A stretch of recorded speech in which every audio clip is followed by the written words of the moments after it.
Dharmapuram police பிரிவுக்கு உட்பட்ட விசோமடு பகுதியில் நேற்று நள்ளிரவு கெப்ரக வாகனம் ஒன்றின் மீது போலீசாரால் துப்பாக்கி சூடு நடத்தப்பட்டுள்ளது. நள்ளிரவு 12:45 மணியளவில் சட்டவிரோதமாக மணல் கடத்தலில் ஈடுபட்ட வாகனம் மீதே இந்த துப்பாக்கி சூடு நடத்தப்பட்டுள்ளதாக தெரிவிக்கப்படுகிறது. இதன்போது துப்பாக்கி சூட்டில் வாகனத்தின் சக்கரத்தில் சிதைவு ஏற்பட்டுள்ளதாக தெரிவிக்கப்படுகிறது.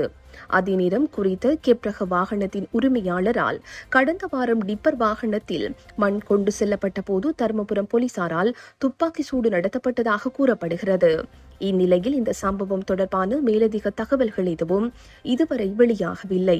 இதற்கிடையில் கடந்த 10ஆம் தேதி அதிகாலை 1:18 மணியளவில் யாழ் மண்டைத்தீவு பகுதியில் போலீசார் நடத்திய துப்பாக்கி சூட்டில் 17 வயது சிறுவன் உயிரிழந்தமை பரபரப்பை ஏற்படுத்தியிருந்தமை குறிப்பிடத்தக்கது.